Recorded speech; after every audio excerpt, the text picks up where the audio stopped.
मरी में मोस्टली तो सब कुछ एक जैसा ही है, यानी पहाड़ हैं, पहाड़ों पर बने घर हैं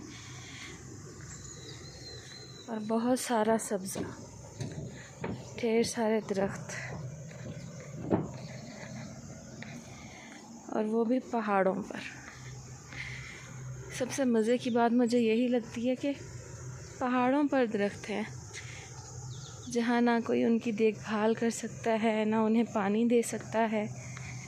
ना उनको दवाई, ना उनकी कोई खुदाई वगैरह, और फिर उसके बाद बेहिसाब सब्ज़ है। हालांकि इंसान को अल्लाह पाक ने इतनी जो है वो काबिलियत दी है कि वो ज़मीन खोदे, दरख्त लगाए और अपने लिए खुशगवार माहौल बनाए, अपने लिए ऑक्सीजन बनाए, लेकिन इंसान ऐसा नहीं करते और उससे ज़्यादा अल्लाह ताला ने बना